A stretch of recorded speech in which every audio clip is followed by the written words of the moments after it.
So going to meet my love.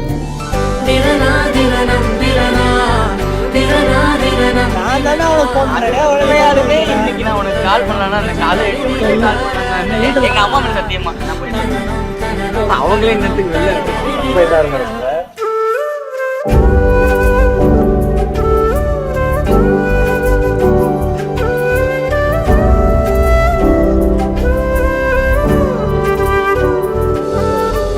அம்மா என் முகவரி நீ அம்மா என் முதல் வரி நீ அம்மா என் உயிரென்றும் நீ அம்மா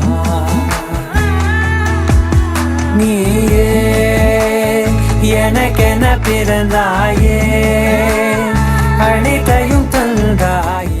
3 மாசம் கழிச்சு என்னுடைய லவ்வை மீட் பண்ண போறேன்னு சொல்லிட்டு அவர் யாரை போயிட்டு மீட் பண்ணிருக்காரு தெரியுமா? அங்கதாங்க ஒரு ட்விஸ்டே இருக்கு. இந்த வீடியோ பலருக்கும் ரொம்ப பிடிச்சிருக்கு. நமக்கு ரொம்ப பிடிச்சவங்கள ரொம்ப நாளா பார்க்காம இருந்தாலே ஒரு மாதிரி ஆயிடுங்க. அப்படியே பேட்டரி லோ ஆன மாதிரி இருக்கும். அப்பப்போ போய் பார்த்துட்டு வந்தாதான் அந்த எனர்ஜியை ஏத்திக்கிட்ட மாதிரி இருக்கும். ஸோ அப்படி இவருடைய லவ்வை வந்து ஒரு 3 மாசம் பார்க்காமலே இருக்காரு போல. 3 மாசம் கழிச்சு நான் அவங்கள பார்க்க போறேங்க அப்படின்னு சொல்லிட்டு ரொம்ப சந்தோஷமா பஸ் ஏறாரு. பஸ் ஏறிட்டு சொந்த ஊருக்கு போயிட்டு கால் வச்சதும் தன்னோட ஃப்ரெண்டுக்கு போன் பண்ணி வாடா என்ன கூட்டிட்டு போடா அப்படின்னு சொல்றாரு. அதுக்கப்புறமா வீட்டுக்கு வந்ததும் தான் தெரியுது அந்த லவ் யாருன்னு. அது அவங்க அம்மா தாங்க. அம்மாவை பார்த்ததும் செம்ம சந்தோஷமாயிட்டாரு. அவங்க அம்மாக்கும் டபுள் சந்தோஷம். ஏன்னா இவ்வளவு நாளா பார்க்காத பையன் திடீர்னு அதுவும் சர்ப்ரைஸா வந்து நின்னதும் அவங்களும் ரொம்ப ஹாப்பி ஆயிட்டாங்க. டைட்டா ஹக் பண்ணி கிஸ் பண்றாங்க.